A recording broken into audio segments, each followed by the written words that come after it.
Dans les montagnes reculées du Népal, là où les nuages touchent les falaises et où le vent ne connaît pas de repos, un murmure remplit l'air avant même que le soleil n'apparaisse. Ce murmure, c'est le son de la vie en mouvement. Des millions d'ailes minuscules battent à l'unisson, créant un bourdonnement profond, presque sacré. Sur les parois abruptes, des milliers de ruches sauvages s'accrochent à la pierre. Plus de 7 millions d'abeilles y vivent, formant l'une des plus grandes colonies naturelles de la planète. C'est ici, dans ce décor vertigineux, que commence un rituel aussi ancien que dangereux.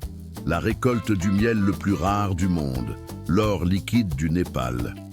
Au petit matin, les apiculteurs se préparent. Ils sont peu nombreux, vêtus de coton épais, de masques rudimentaires et de gants usés.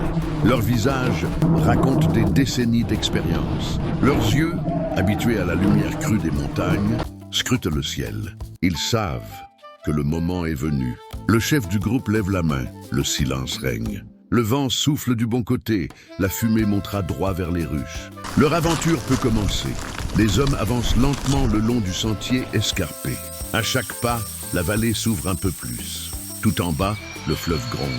Tout en haut, les abeilles attendent. Elles ne connaissent pas la pitié. Ici, l'homme n'est qu'un visiteur toléré. En bas de la falaise, les femmes et les enfants allument des feux. De grandes torches de bambou se mettent à fumer. La fumée blanche grimpe lentement, serpentant dans le vent. C'est le seul moyen d'apaiser les abeilles, de les tromper, ne serait-ce qu'un instant. Le premier apiculteur s'attache à la corde. Son regard se fixe sur la paroi, sur cette mer de ruches qui brille comme des diamants ambrés sous le soleil levant. Il s'élance dans le vide, soutenu par un simple fil de chanvre, son corps suspendu entre la vie et la mort. À mesure qu'il approche des ruches, le bruit devient assourdissant. Le monde entier semble vibrer. Les abeilles forment une nuée dorée autour de lui. Leur danse est rapide, furieuse, magnifique. L'homme avance lentement, une torche dans une main, un panier dans l'autre. Il souffle la fumée, tente d'ouvrir un passage. Mais la colère du nuage vivant l'enveloppe déjà. Les piqûres pleuvent sur ses bras, son cou, son visage. Il serre les dents, garde son calme. Chaque geste est mesuré.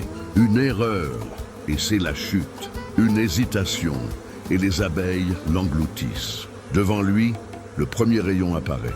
Une plaque dorée, lourde de miel, pendue à la pierre. Il tend la lame, coupe lentement. Le miel s'écoule, épais, chaud, lumineux. Le parfum est enivrant. Le soleil traverse les gouttes dorées, les transformant en étincelles liquides. Au sommet, les autres tirent les cordes. Le panier remonte, goutte après goutte, plein du trésor de la montagne. Chaque kilo de miel a coûté des centaines de piqûres, des heures de lutte et un courage que peu d'hommes possèdent. Ce miel est unique. Il naît du nectar de fleurs sauvages aux vertus mystérieuses. À petite dose, il guérit. À forte dose, il trouble l'esprit, plonge dans le rêve, parfois dans le délire. Les anciens disent qu'il contient l'âme des montagnes. Mais pour l'obtenir, il faut savoir écouter la nature et l'affronter. L'apiculteur continue sa descente. Le vent se lève, le ciel s'assombrit. Des milliers d'abeilles l'enveloppent comme une cape vivante. Chaque battement d'aile résonne dans son cœur. Il ne voit plus que la roche, la ruche et le miel qui coulent. Le monde entier se résume à ce combat silencieux entre la peur et la maîtrise.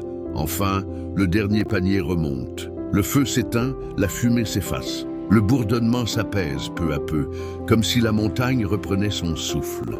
Les hommes s'assoient au bord du vide, essoufflés, les visages gonflés par les piqûres, mais leurs yeux brillent. Ils ont survécu. En bas, les femmes récupèrent les seaux. Le miel, épais et rougeâtre, reflète la lumière du couchant. Il glisse dans les jarres d'argile, lentement, majestueusement. On dirait de l'or fondu.